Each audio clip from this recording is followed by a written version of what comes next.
Application of integration exercise 8.1 का question number 6 जो कि आगामी बोर्ड एग्ज़ाम 2024 में ये क्वेश्चन श्योर है। 100% चांस भी बन रहे हैं इस क्वेश्चन के, तो इसलिए इस क्वेश्चन को आपको गौर से समझना होगा और इसको प्रैक्टिस में लाना होगा। जब भी क्वेश्चंस को लगाएं, इन क्वेश्चंस को लगाएं तो YouTube का वीडियो ऑन कर लें, साथ में लगाते रहें ताकि आपको पता पड़ जाए कि मिस्टेक कहाँ हुई है। ये सबसे अच्छा माध्यम है। तो हम लोग इसकी अब चर्चा करेंगे कैसे इस क्वेश्चन को करना है। Question is that find the area of the region in the first quadrant. First quadrant में एरिया ऑफ द रीजन बताना है enclosed by x axis line x equal to √3y और एक सर्कल है x² + y² इक्वल टू 4। तो सबसे पहले हम डायग्राम बनाना सीखेंगे कि डायग्राम बनाते कैसे हैं, क्योंकि ज़्यादातर अमूमन क्या होता है कि डायग्राम जब हम लोग बनाते बनाते प्रैक्टिस हो जाती है, अच्छी प्रैक्टिस हो जाती है, लेकिन जब कोई क्वेश्चन बदल कर दे देता है तो हम उसका चित्र बनाने में सक्षम नहीं हो पाते हैं। तो कैपेसिटी हमें एबिलिटी मेंटलिटी बनानी होगी सबसे पहले। तो सबसे पहले एक इक्वेशन की यहाँ पर सर्कल बच्चों दी गई है x² + y² इक्वल टू 4। ये इक्वेशन है सर्कल की। तो ये हमने इक्वेशन नंबर फर्स्ट मान ली और एक इक्वेशन हमारे पास x इक्वल टू √3y है, तो इस इक्वेशन को हमने इक्वेशन नंबर सेकंड मान लिया। क्योंकि जब दो हैं तो ये दोनों एक इक्वेशन ऑफ सर्कल, दोनों मान लो इक्वेशन ही है, एक लाइन की है एक सर्कल की है, कहीं ना कहीं आपस में तो टकरा रही होंगी और जहाँ पर टकराएंगी वहाँ पर उनका इंटरसेक्शन पॉइंट निकालना बहुत आवश्यक है। तो x की वैल्यू हम इक्वेशन फर्स्ट में पुट कराएंगे। तो put value of x in equation first में हम लोग पुट कराएंगे इसको। x की जगह √3y रखेंगे बच्चों, तो ये हो जाएगा √3y² + y² इक्वल टू 4 और √3 का स्क्वायर हमारे अर्पित शर्मा बताएंगे √3 का स्क्वायर क्या होता है। √3 का स्क्वायर क्या होता है 9, जो कि गलत बता रहे हैं। अब हमारे बताएंगे मिस्टर कृष्ण प्रताप यानी कि केपी। √3 का स्क्वायर 3 होता है। बच्चे यहाँ पर काफी उत्सुक हैं और बता भी रहे हैं, लेकिन यहाँ पर अर्पित शर्मा के द्वारा गलत बताया गया। √3 का स्क्वायर होता है 3y² + y² इक्वल टू 4 और 3y² में जब y² जोड़ देंगे तो कितने हो जाएंगे 4y²। 4y² इक्वल टू 4 आएगा। 4 से 4 हम कट कर सकते हैं यहाँ पर, तो 1 आया। तो y की वैल्यू स्क्वायर हटाएंगे, स्क्वायर रूट आएगा, तो यानी कि +-1 आई तो 1 ही ले लेते हैं, पॉजिटिव ले लेते हैं, नेगेटिव भी ले सकते हैं, आपकी इच्छा है। y की वैल्यू क्वेश्चन सेकंड में पुट कराएंगे तो भाषा लिखने की आवश्यकता नहीं, खुद ही समझ जाएंगे। पुट करा रहे हैं x इक्वल टू √3y की जगह पे यहाँ पे 1 रखेंगे, तो ये इंटरसेक्शन हमारा जो पॉइंट निकल के बच्चों आया, पहले x का लिखा जाता है, एब्सिसा इसको बोलते हैं, उसके बाद ऑर्डिनेट होता है, तो इंटरसेक्शन पॉइंट आया √3 1। अब हम लोग इक्वेशन ऑफ द सर्कल बनाएंगे, तो आपको पता होना चाहिए अगर x² + y² equal to a² बच्चों होता है तो वो ये वाला जो फॉर्म सर्कल का है, इस फॉर्म में इस सर्कल का सेंटर होता है 0 0। क्या होता है याद रखना है, ये फॉर्म आपने क्लास 11th में पढ़ा होगा। अगर इस फॉर्म में इक्वेशन सर्कल का है तो हमेशा याद रखना है कि उसका सेंटर जो होगा बच्चों, उसका सेंटर होगा 0, 0, यानी कि ऑरिजिन जो होगा उसका सेंटर होगा। और रेडियस की बात की जाए तो रेडियस उसका a होगा। ये जानकारी होना बहुत आवश्यक है, क्योंकि ये आपको अगर इंफॉर्मेशन नहीं होगी तो डायग्राम आपका गलत बन सकता है। अब यहाँ पे हमारे पास बच्चों 4 लिखा है, तो ये बताइए क्या 4 को हम 2 का स्क्वायर नहीं लिख सकते हैं? बिल्कुल लिख सकते हैं। 4 को हम लोग यहाँ लिख दिए, चित्र बनाने जा रहे हैं उसके लिए इसको थोड़ा सा चेंज किया, 2 का स्क्वायर लिख दिया। इसलिए लिखा कि इस फॉर्म की इक्वेशन थी, इस फॉर्म में बनाया, और जब बनाया तो हमारे पास सेंटर तो 0 0 आ गया, ये तो क्लियर है। लेकिन रेडियस a है और a यहाँ पर ये है, a यहाँ पर 2 है, तो हमारे पास रेडियस जो हो गई इस सर्कल की वो 2 हो गई। एक एक स्टेप आपको समझ में आएगा। और भी वीडियो आप YouTube के माध्यम से देख रहे होंगे, ठीक भी पढ़ा रहे हैं हमारे भाई लोग भी, ऐसा नहीं हम कह सकते हैं कि अच्छा नहीं पढ़ाते हैं, लेकिन हम भी प्रयास कर रहे हैं और हो सकता है कि अपने प्रयास में सफल भी हो जाए। तो रेडियस यहाँ पर हमारी 2 है, तो इसकी आप हम लोग अब इसकी चर्चा करते हैं। ये लाइन की इक्वेशन इसकी हम लोग किस तरीके से इसका डायग्राम बनाएंगे। आपने एक इक्वेशन पढ़ी होगी क्लास 10th में, स्लोप इंटरसेप्ट फॉर्म जिसको बोलते हैं y equal to m x plus c. Y equal to m x plus c आपने हाई स्कूल में एक क्वेश्चन पढ़ी होगी, इसको स्लोप इंटरसेप्ट फॉर्म बोलते हैं। आपको ये भी पता होगा कि यहाँ एम क्या होता है, ये पेपर में आपको नहीं करना है, समझाने के लिए बनाया जा रहा है। एम यहाँ पर जो होता है स्लोप होता है, जिसको हम लोग ग्रेडियंट भी बोलते हैं, और ये इक्वल टू होता है टेन थीटा की। किसके इक्वल होता है, ये आपने फर्स्ट ईयर में भी पढ़ा होगा, 10th में भी टीचरों ने बताया होगा, ये m equal to tan theta होता है। अब हमारे पास ये इक्वेशन इसी फॉर्म में है। अगर देखी जाए x equal to root 3 y को हम लोग लिख सकते हैं y equal to x by root 3। हाँ या नाम जवाब दीजिए। बिल्कुल लिख सकते हैं। अगर x equal to root 3 y है तो इसको y equal to x by root 3 लिखा जा सकता है। बिल्कुल राइट है। अब हमने कहा कि हमारे पास एंगल नहीं है, तो इसको हम लोग लिख सकते हैं 1 बाई रूट 3 इंटू एक्स, क्योंकि मल्टीप्लाई करेंगे तो x बाई रूट 3 बनेगा। अब ये कहा गया कि 10 में ये वैल्यू किसकी होती है, तो आपका जवाब होगा कि 10 में वैल्यू ये होती है tan 30 की, तो इसको tan 30 इंटू एक्स लिखा जा सकता है। यानी कि हमारे पास जो थीटा है वो थीटा 30 का आ गया। ये चित्र बनाने के लिए व्यवस्था की जा रही है, थीटा हमारे पास 30 का हो गया है।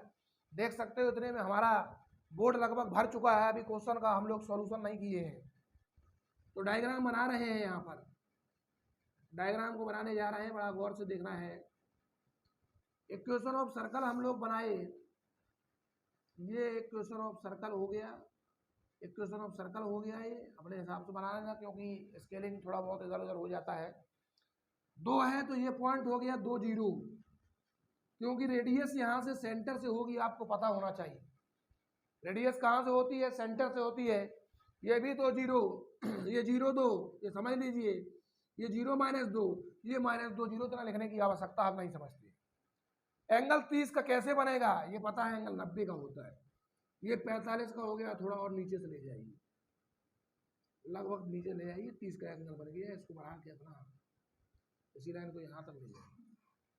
चित्र स्पष्ट है। लिखना चाहें तो 30 डिग्री लिख सकते हैं, लेकिन कोई आवश्यकता इसकी नहीं है। अगर चाहे तो आप लिख सकते हैं कि यहाँ पर एंगल 30 डिग्री का बन रहा है, ये थोड़ा हायर लेवल में पहुंच गया।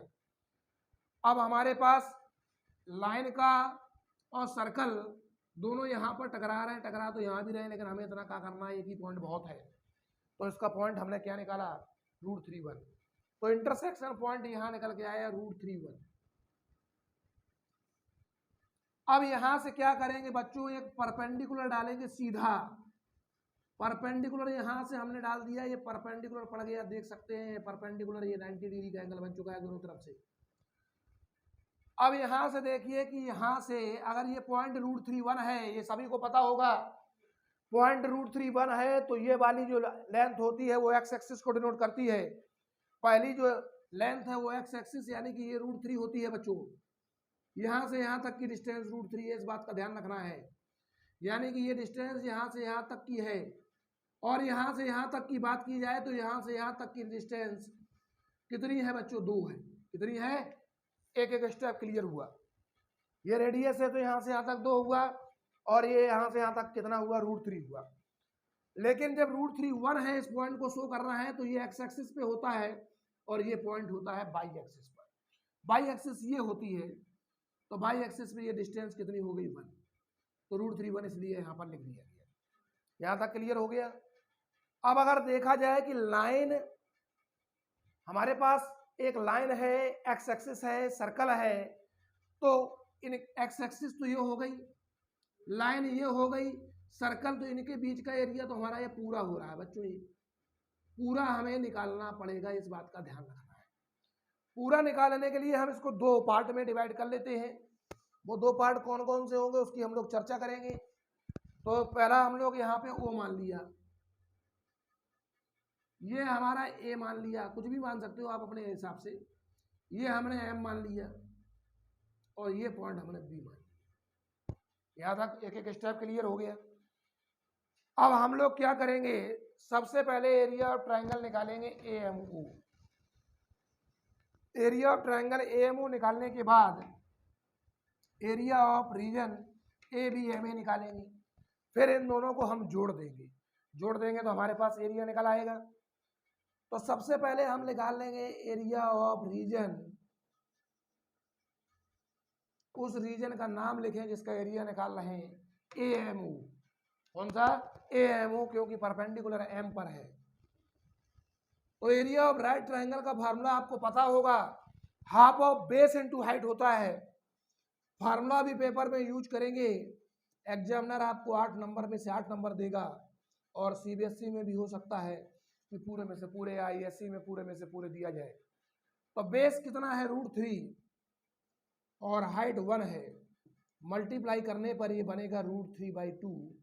ये एरिया इसका निकल आया। चाहे तो आप यहाँ पर स्क्वायर यूनिट लिख सकते हैं, लास्ट में वैसे भी हमें लिखिएगा, यहीं भी लिख दिया। अब हमें एरिया किसका निकालना है? एरिया ऑफ रीजन एबीएमए का।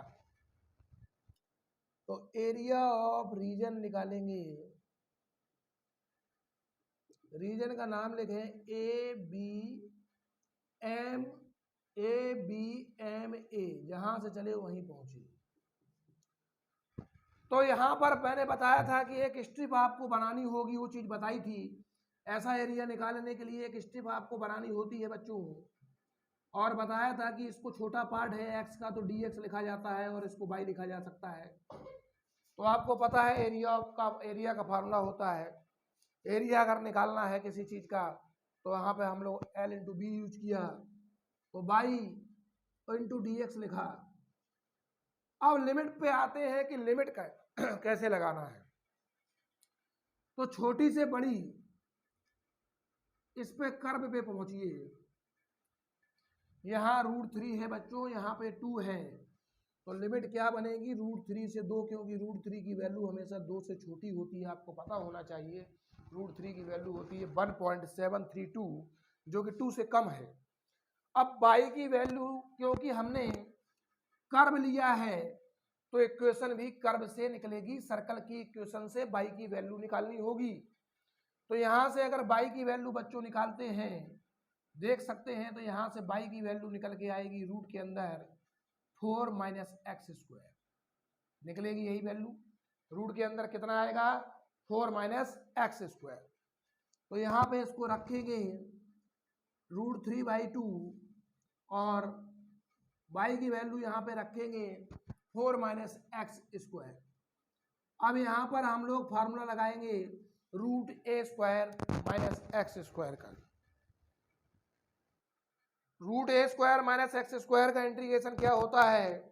x/2 √a² - x² plus a²/2 sin inverse x/a। इस फार्मूले को हम कई क्वेश्चनों में पहले लिख चुके हैं, अब इसको हमें सॉल्व करना है। x/2 करेंगे तो ये 4 2 का स्क्वायर है, तो x/2 आ गया। रूट के अंदर a² - x² लिखना है, तो यही वैल्यू रहेगी, प्लस a²/2, तो a² की वैल्यू 4 है, a²/2 यानी कि 4/2 और साइन इनवर्स x/a की वैल्यू यहाँ पे है 2। लिमिट कितनी है? √3 से 2। अब ये देखें कि इस 2 से 4 कट जाएगा तो कितनी बार में बच्चों? 2 बार में कट जाएगा। पहले कौन सी लिमिट लगानी है? अपर लिमिट, यानी कि 2 लगानी है। 2 को लगाएंगे तो 2 का स्क्वायर कितना होता है? 4। 2 का स्क्वायर 4, यानी कि ये टर्म हुआ पूरा 0। 2 लगाने पे पूरा 0 हो जाएगा। 2 यहाँ पे लगाएंगे तो 2 का भाग 2 में देंगे तो 1 आएगा, और साइन में 1 वैल्यू होती है π/2 की, तो हम लोग मल्टीप्लाई करेंगे, यानी कि 2 बचा था, 2 इंटू यहाँ 2 रखेंगे, यानी कि π/2 की वैल्यू है, 2 से 2 कट गया, यानी कि पाई आ गया। Upper limit minus lower limit लगाना है √3। अब √3 यहाँ पे रखेंगे तो क्या आएगा? √3/2 आएगा। √3/2 आएगा तो इसको हम लोग ब्रैकेट का यूज कर लेते हैं, यहाँ पर √3/2 आएगा, और इनटू में यहाँ पे √3 का स्क्वायर कितना होता है? 3। √3 का स्क्वायर 3, 4 में 3 गया 1, यानी कि वैल्यू 1 आएगी। 1 लिख दिया, इनटू में प्लस का साइन लगाया। 2 साइन इनवर्स, तो 2 लिख दिया, साइन इनवर्स √3/2। ये बताइए साइन में √3/2 वैल्यू किसकी होती है? साइन में √3/2 वैल्यू होती है साइन 60 की। साइन 60 को अगर रेडियन में लिखा जाए तो π/3 लिखा जाएगा। तो ये वैल्यू हो गई π/3 की। तो 2 × π/3 हमने यहाँ तक लिख दिया। यहाँ तक एक एक स्टेप क्लियर हुआ है। अब इसको हम लोग अंदर मल्टीप्लाई कराएंगे। तो ऐसा करते हैं, पहले पाई में से टर्म घटा लीजिए, पाई माइनस 2π/3 ये इकट्ठा कर लिया हमने, आराम रहेगी। पाई माइनस, क्योंकि माइनस का अंदर गुणा हो गया, ब्रैकेट के बाहर माइनस लगाया बच्चों, और माइनस का क्या बचा? √3/2। पाई में से अगर 2π/3 माइनस किया जाए तो क्या बचेगा? π/3 बचेगा। तो ये बचेगा π/3 और माइनस में √3/2 बचेगा। ये हमारा इसका यूनिट आ गया, स्क्वायर यूनिट से इसका एरिया निकल के आ गया बच्चों। अब पूरे का निकालना था, थोड़ा सा जगह का अभाव हमारे पास, तो पूरे का निकालना है तो बताया था दोनों को जोड़ेंगे। दोनों को जोड़ेंगे, area of region AMO plus area of region ABMA दोनों को ऐड करेंगे तो देखें क्या कट जाएगा। √3/2 से √3/2 कट जाएगा। कट जाएगा, बचेगा क्या आपके पास? आपके पास बचेगा π/3 square units. This is the complete solution of this question. आपने देखा होगा इस क्वेश्चन को सॉल्व करने में कितना समय लगा है, इसलिए ज़्यादा से ज़्यादा प्रैक्टिस करें।